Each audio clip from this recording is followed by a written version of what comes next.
Alors, nous corrigeons l'exercice 103, page 70. Je vous ai écrit ici une méthode, ne la lisez pas pour l'instant. On va résoudre les deux premiers exercices, le petit a et le petit b, et en même temps qu'on les résout, on verra ce qu'est cette méthode, et en fait ces deux méthodes, donc je vais tout de suite écrire les méthodes. Donc vous avez une première méthode ici et une deuxième méthode là. Une fois qu'on aura vu le A et le B, on les aura décortiqués. Donc pour l'instant, laissons-les tranquilles. Lisons la consigne. Résoudre les équations suivantes dans R. Donc dans R, ça veut dire que les solutions des équations peuvent prendre n'importe quel nombre, entre moins l'infini et plus l'infini. Allez, c'est parti pour le petit a. X au carré moins 39 est égal à moins 3. Alors, ce qu'on fait pour le petit a, c'est qu'on cherche à isoler x au carré. On veut qu'il soit tout seul. On veut, donc notre objectif, c'est d'avoir x au carré égale quelque chose. Ok.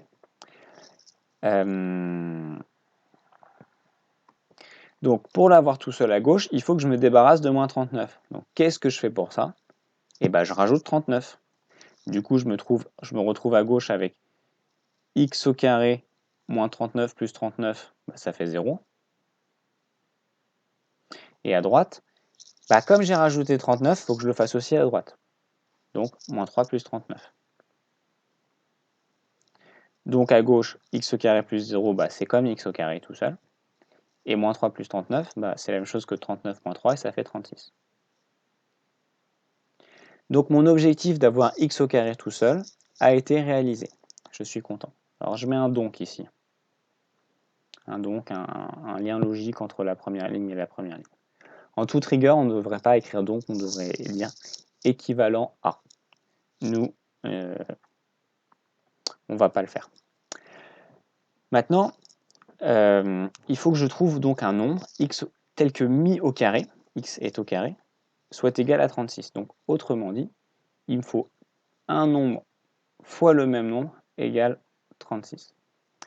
Et ce nombre, on l'appelle la racine carrée de 36. La racine carrée de ce nombre fois la racine carrée de ce nombre. Non, qu'est-ce que je raconte?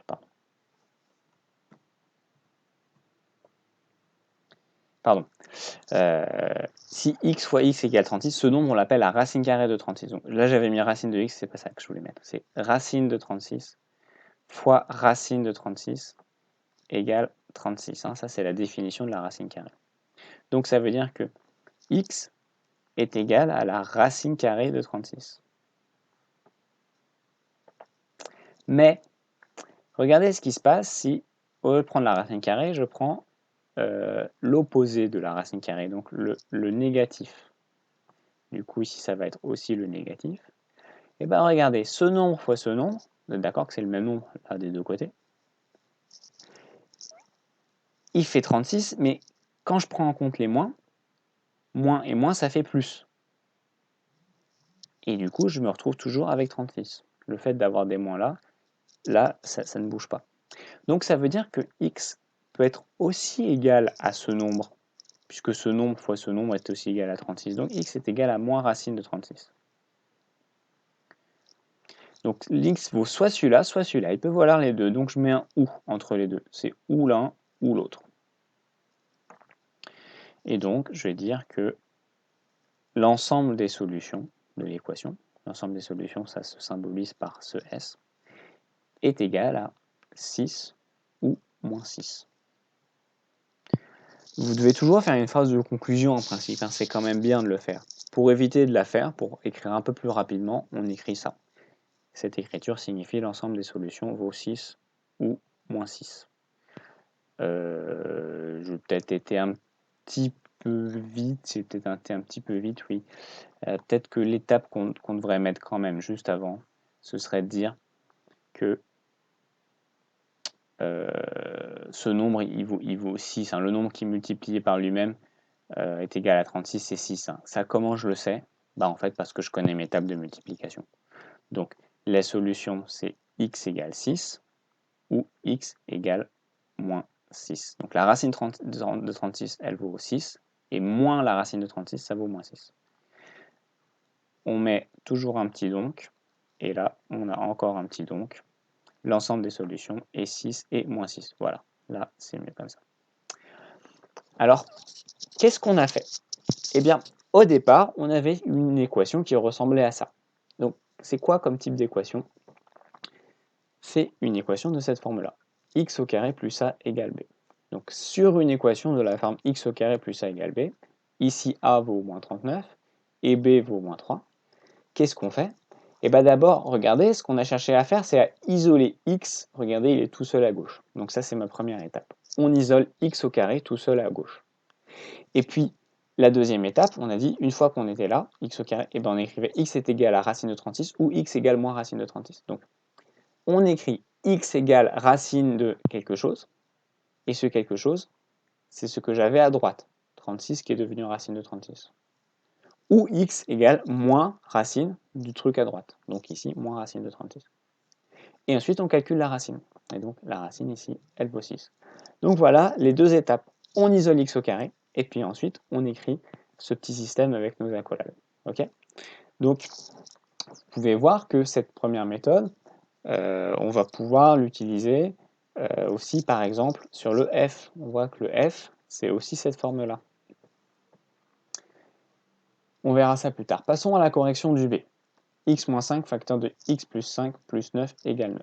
Alors, ici, on n'est plus sur cette méthode, donc on va utiliser une autre méthode. On va utiliser la méthode numéro 2 sur une équation avec une forme factorisée. Ici, on a bien une forme factorisée. Okay, on lira ça tout à l'heure. Pour l'instant, on résout et puis on verra à la fin. X moins 5 facteur de x plus 5 plus 9 égale 9. Et bien, regardez ce qu'on peut faire. On peut annuler ces 9. Pourquoi? Parce que 9 moins 9, ça fait 0. Et donc, si j'ai fait moins 9 là, je le fais aussi là, et ça me fait 0. J'ai fait la même chose à gauche, à droite, j'ai retiré 9. Et donc, je me retrouve avec x moins 5 facteur de x plus 5 égale 0. Et ça, c'est super sympa quand on a une forme factorisée égale à 0, parce qu'après, c'est tout facile. On a juste à dire que soit celle-ci, soit ça vaut 0, ou bien ça vaut 0. Et donc, x égale 5 ou x égale moins 5. Et donc, l'ensemble des solutions est égal à 5 ou moins 5. Voilà, c'est très facile. Donc, qu'est-ce qu'on a fait? Sur une équation avec une forme factorisée. D'abord, on se ramène à une forme avec quelque chose fois quelque chose égale 0. C'est ce qu'on a fait ici. On avait une forme comme ça. On s'est débarrassé du 9 pour se retrouver avec quelque chose égale 0. Et pourquoi? Eh ben, on a dit que parce qu'ensuite, c'était très simple. C'était soit la première parenthèse égale à 0, soit la deuxième parenthèse égale à 0. C'est ce que j'ai écrit là. On écrit soit la première parenthèse égale 0, ou la deuxième parenthèse égale 0. C'est ce qu'on a fait ici. Et puis après, on trouve les solutions très facilement. Ok? Donc, grosso modo, il y a des petits points d'attention qu'on va donner. Il y a des petites astuces. Des petites astuces pour la E, des petites astuces pour la G, pour la H, on va les voir, mais grosso modo, on va toujours se ramener à une de ces deux méthodes. Le C. Alors, à votre avis, c'est la méthode 1 ou la méthode 2? Ah bah oui, c'est la méthode 2. Là, c'est quand même facile. En plus, la première étape, on se ramène à une forme nanana fois nanana égale 0. Bah regardez, on y est déjà. On nous a pré-mâché le travail. Donc, il n'y a plus qu'à faire la deuxième étape. Donc, x moins 7 égale 0 ou x moins 1 égale 0. Donc, x est égal à 7 ou x est égal à 1. Je n'oublie pas de marquer mes donc à chaque fois. Donc, l'ensemble des solutions, c'est ou 7 ou 1. Le petit d, x au carré égale 1000. Donc, on est sur la méthode 1 ou la méthode 2? Ah bah oui, on est sur la méthode 1. Sur une équation de la forme nanana égale 0. Sauf que, ici que vaut a et que vaut b, bah a il vaut 0, là il n'y a rien, et b il vaut 1000. En fait, ce qui se passe ici, c'est que on nous a pré-mâché le travail, on a directement isolé x au carré tout seul à gauche. Regardez, x au carré tout seul à gauche. Donc génial. J'ai plus qu'à faire la deuxième étape. Donc x égale racine du truc à droite, donc racine de 10 000. Ou x égale moins racine de 10 000. Alors c'est quoi la racine de 10 000? Il faut que je trouve un nombre qui, multiplié par lui-même, soit égal à 10 000. Et bien ce nombre, c'est 100.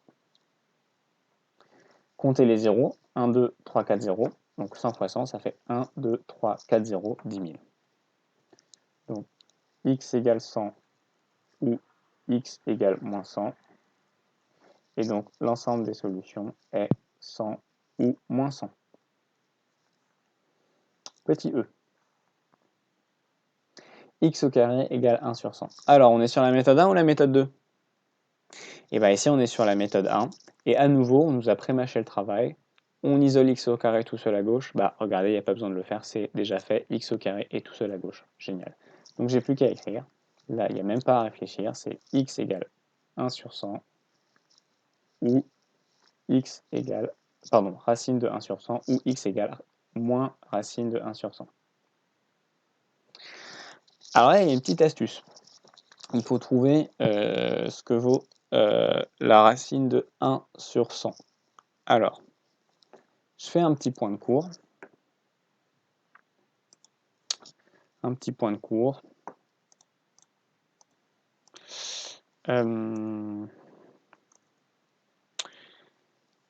Quand j'ai la racine carrée,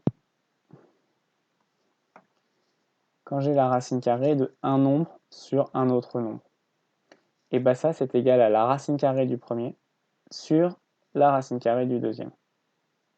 Ok? Autrement dit, racine carrée de 1 sur 100. Et bien, c'est égal à racine carrée de 1 sur racine carrée de 100. Je fais la même chose qu'ici. Ou x égale moins racine carrée de 1 sur racine carrée de 100. Donc, c'est quoi la racine carrée de 1? Bah, c'est 1. Et la racine carrée de 100, bah, c'est 10. Pourquoi? Parce que quel est le nombre qui multiplié par lui-même fait 100? Et bah, ce nombre, c'est 10. 10 fois 10, ça fait 100. Ou x égale moins 1 dixième. Ok? Donc, l'ensemble des solutions, c'est 1 dixième ou moins 1 dixième. Bon, on ne voit pas très bien, il faut des bons yeux. Petit f. Bon, on est sous quelle forme là? La 1 ou la 2? Bah oui, on est sur la forme 1, donc on va utiliser tout de suite la méthode 1. Je cherche à isoler x, donc on va y aller un peu rapidement.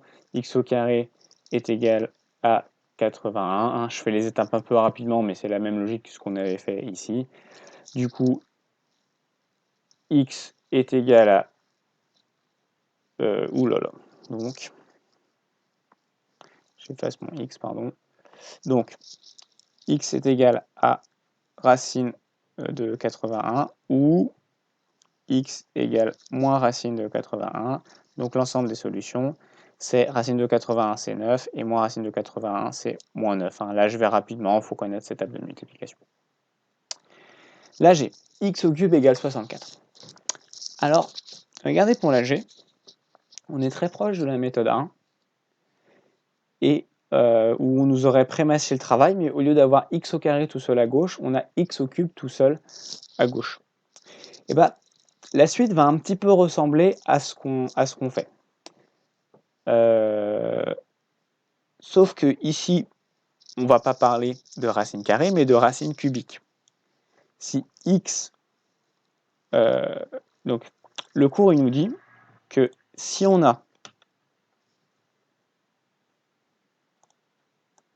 Oula, oups. Donc, le cours nous dit que si on a x au cube qui est égal à quelque chose, donc c'est bien ce qu'on a, x au cube est égal à quelque chose, alors x, il est égal à ce qu'on appelle la racine cubique de ce nombre. Autrement dit, ici, on aurait petit g. Ici, on aurait x égale à la racine cubique de 64. C'est quoi la racine cubique de 64? C'est un nombre tel que ce nombre multiplié par lui-même est égal à 64. Et donc ce nombre mystère, on l'appelle la racine cubique de 64. Donc racine cubique de 64 fois racine cubique de 64 fois racine cubique de 64 est égal à 64. Alors pour le trouver, il faut chercher un peu. Il faut faire un peu des essais. Si on ne trouve pas un nombre rond, on fait à la calculatrice en utilisant... alors en général, les touches dans les racines calculatrices, c'est soit une touche qui ressemble à ça, soit une touche qui ressemble à ça. Ok, et à la place du X, on mettra un 3 après avoir appuyé sur la touche. Donc en général, les touches de calculatrice, c'est celle-ci. Donc soit en calculatrice, soit ici à la main, on se rend compte qu'en fait ce nombre c'est 4. 4 fois 4 fois 4, ça fait 64. Et donc X est égal à 4. Alors, vous allez me dire, mais jusqu'à présent, il y a toujours eu un résultat positif puis un résultat négatif, comme ici dans le E. C'est ce qu'on a écrit dans la méthode. X égale racine d'un nombre ou moins racine de ce nombre. Pourquoi il n'y a pas de racine négative ici? Eh bien, parce que regardez ce qui se passe. Si je prends la racine négative, fois la racine négative, fois la racine négative, ici j'ai 1 moins fois 1 moins fois 1 moins. Donc le résultat, il est négatif. Quand on avait des racines carrées, un nombre négatif fois un nombre négatif, ça fait un nombre positif. Donc on reste sur un nombre positif. Mais là, comme il y a 3 éléments, donc il y a 3 moins, et bien ça fait un nombre négatif. Du coup, cette deuxième ligne, elle n'apparaît que pour les racines carrées, et ça n'apparaît pas pour les racines cubiques. Donc je mets que ça ne fonctionne pas. Ça ne fonctionne pas avec les racines cubiques. Ok. Autrement dit, on n'écrit que la première ligne quand on travaille avec des racines cubiques. Voilà, donc c'était le petit point auquel il fallait faire attention. Donc S égale 4. Ok. Et là, je mets un point d'exclamation. Et la H. Alors la H, on reconnaît une forme factorisée de polynôme de degré 3, puisqu'on a 3 parenthèses. Mais le principe va être le même que pour la méthode numéro 2. La différence, c'est que comme on a 3 parenthèses, ici on va avoir 3 lignes avec première parenthèse, deuxième parenthèse et une troisième parenthèse. Donc,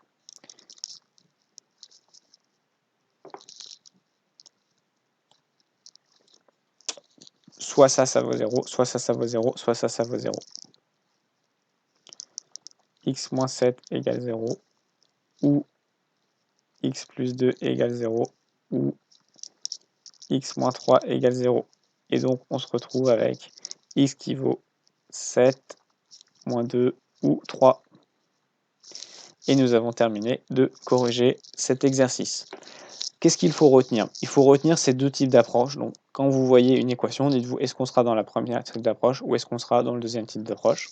Et il faut retenir les petites astuces. Donc, la première petite astuce qu'on avait vue, c'était pour calculer la racine de 1 sur 100. On s'était souvenu de ceci dans le cours. Et puis, la deuxième petite astuce, c'est que quand on a, sur la première méthode, quand on travaille avec du x au cube, il n'y a pas de racine négative dans les solutions. Et donc, là, il y avait une seule solution pour le petit g, moins 4 n'était pas solution.